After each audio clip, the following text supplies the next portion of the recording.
The whole world is governed by laws, the universe, in fact. Laws. We call it the law of electricity. We call it the law of gravity.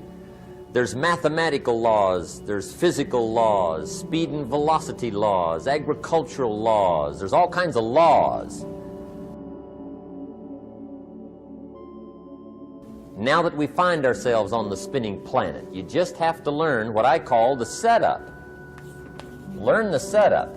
Life's setup.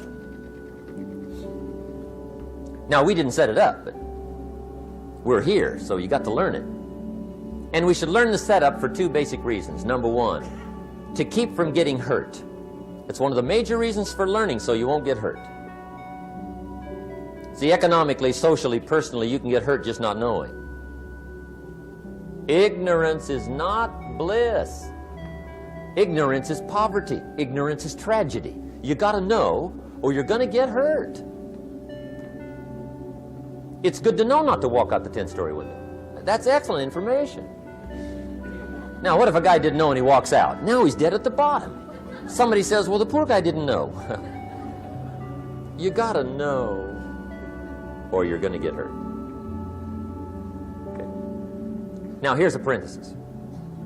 You don't have to like the setup. I don't ask you to like how it is. That's not what's important. But it is important to learn how it is. Okay, so you don't have to like it, but you should learn it. That's what I tell the kids, right? Make sure you get the information. What you think about it, that's up to you. What you're going to do with it, that'll soon be up to you. But make sure you get it. See, there's nothing worse than being stupid. Nothing. I mean, being broke is bad, but being stupid is awful. And what's really bad is being broke and stupid, right? That's about the end of the world. I mean, there isn't anything much worse than that. Unless you're sick. Sick, broken, stupid. I mean, that is it, right? There's nowhere else to go. So make sure you get the information. It's key. You don't have to like it, but learn it. If this big monstrous thing lifts up in the sky, hangs there for a little while, cuts loose, comes crashing down, boom, shakes the ground for 5 miles. And then this big monstrous thing lifts back up in the sky, hangs there for a little while, cuts loose again, comes crashing down, boom, shakes the ground for 5 miles. It just keeps doing it, this big monstrous thing, lifting up and then crashing down, boom. Now, you might come along one day and say, that's got to be a stupid arrangement, which is okay. You're entitled to your opinion. But the first thing you should learn to do is get out from under it, right? That's number one. You might have a great moral argument. You might want to shake your finger at the sky, but do it from over there, right, so you don't get smashed. It's called your basic smart. So number one, learn so you won't get hurt. Whether you like it or not, learn. Now here's the second reason for learning, the setup, to benefit.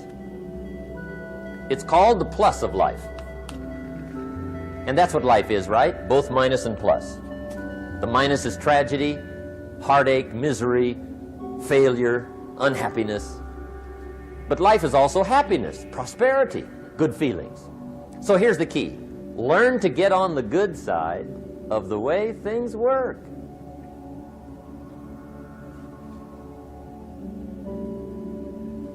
Now here's two of the basic laws, and we'll take our break.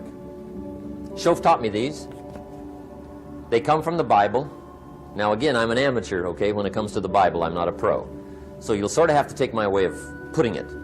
But here they are. The first one is the law of use. The law of use. And it goes something like this. Whatever you don't use, you lose. Lack of use causes loss.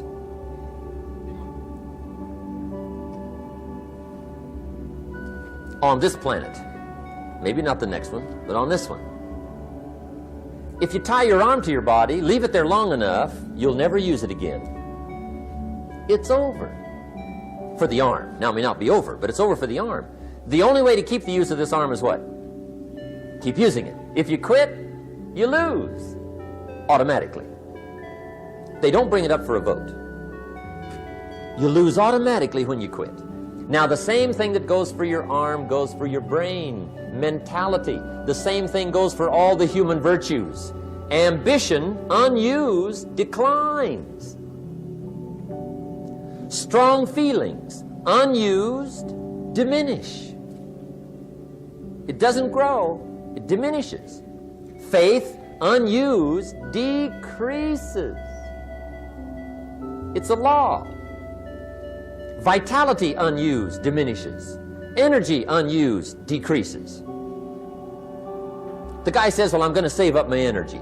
You can't do that. That's like trying to save today, put it on the end of the year. See, you can't do that. They'll come take you away. If you don't use today, what? It's lost. The guy says, well, I'll work twice as hard tomorrow to make up for it. See, that's foolish. You could have done that anyway. Today unused is lost. A talent unused is lost. An ability unused is lost. So here's one of the key expressions of the evening. Take a new inventory of yourself. Starting tomorrow, new project. Take a new inventory. And make sure that all of your talent and ability and mentality and ingenuity and vitality and strong feelings, faith, courage, make sure that all you've got's being used. Otherwise, you lose. Now, one of the best illustrations of the law of use is a Bible story called the Parable of the Talents. The Talents story. Interesting story if you haven't read it in a while. Just review it. It's a good story. An ancient story. It says there was a master with 3 servants. He got them together one day and he said to the 3, I've got these talents. And in those ancient days, a talent was a measure of gold. And he said to the 3 servants, take these talents and see what you can do with them while I'm gone. He said, I'm taking a journey and I'll be gone for a while. When I come back, we'll get together, go over the book, see how you did. He said, here's 5 of these talents for you. 5. Here's 2 of them for you. 2. And here's 1 for you. 1. The master said, take those talents, see what you can do with them. When I come back, we'll get together, we'll go over it all. The servant said, okay, master takes off. According to the ancient story, the master comes back from his trip. When he gets back, he gets the 3 servants together, and as he said he would, he asks, how did it go with those talents?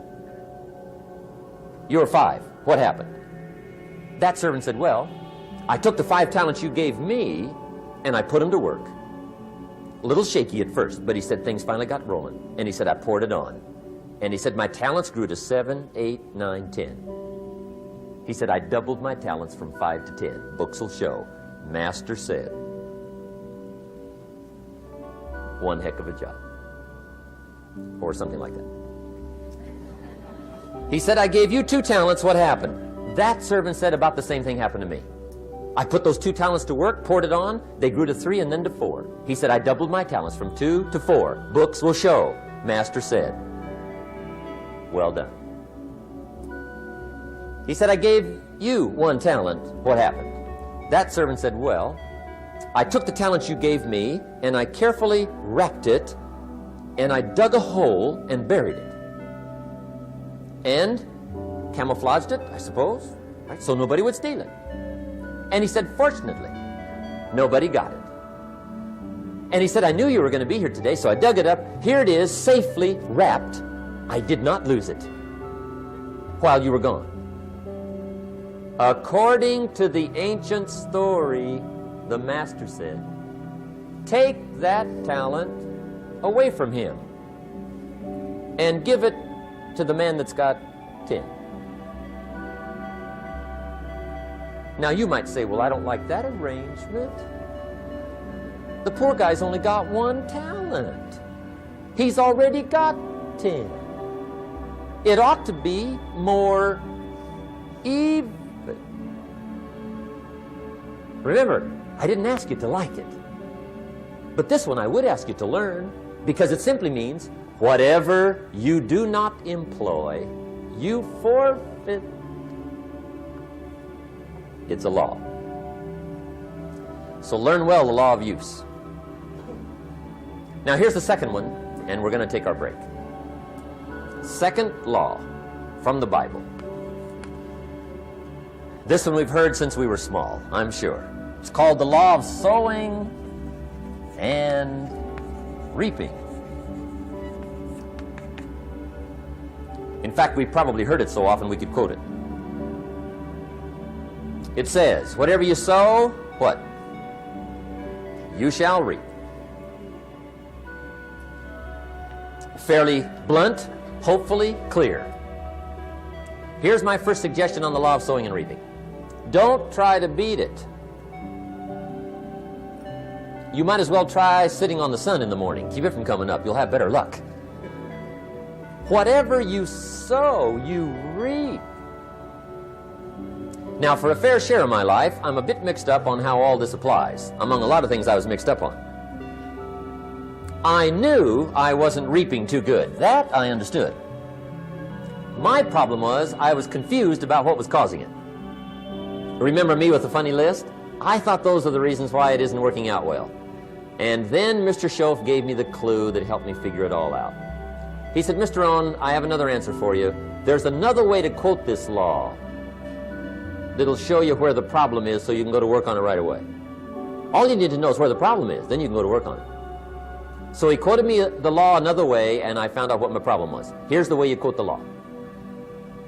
Whatever you reap is what you've sown.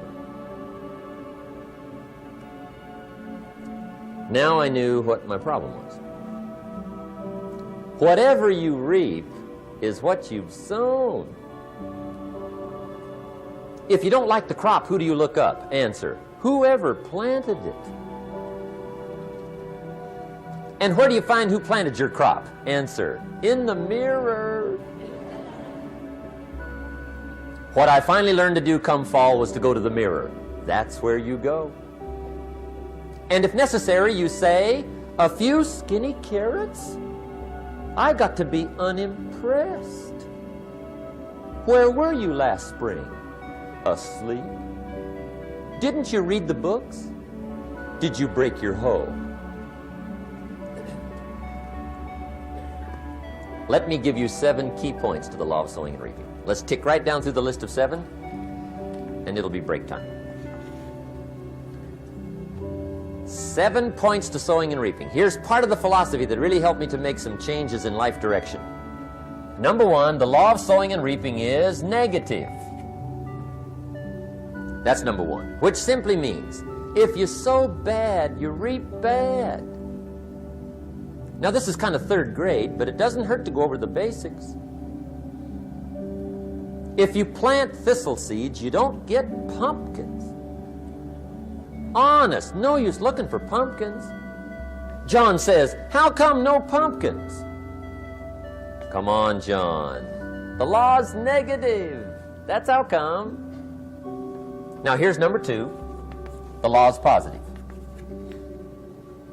Which simply means if you sow good, you reap good. If you plant pumpkin seeds, you don't get thistles. Not from pumpkin seeds. Mother Nature won't pull tricks on you over in the corner snickering and pushing new thistles and you planting pumpkin seeds. She won't do that. You will get pumpkins from pumpkin seeds, and the reason is because the law is positive. Now here's number 3. I got excited when I found out the full dimension of this. See, you do not reap what you sow, but rather you always reap much more than what you sow. So the 3rd key word is more. You don't get back what you put out. You get back much more than what you put out. And it works both positive and negative. On the negative side, it said, if you sow to the wind, you reap the whirlwind. So you got to get ready for that, or you will be naive. See, anybody can, whether you will or not. See, that's the question. And here's a good question to ask. We are all buying somebody's plan. The question is, whose? Who's got you talked into doing what you're doing? Who's got you talked into your present plan? See, 10 years from now, you will surely arrive. The question is, Where? But see, anybody, if you want to, can go searching for a good plan, pick it, and start working it. And sure enough, as the time passes, as it surely will, 5 years from now, 10 years from now, then you'll be winding up wearing what you want to wear, driving what you want to drive, living where you want to live, become what you want to become. But now's the time to fix the next 10 years. And who can? Anybody. Here's number 6. The 6th key to sowing and reaping. This is leveling with you now, as we promised to do. There's one thing better than the truth, and that's the whole truth. And here's part of the whole truth of the law of sowing and reaping. Number 6 is, you could lose. There are times when you just lose, no matter what you do. It's that kind of planet.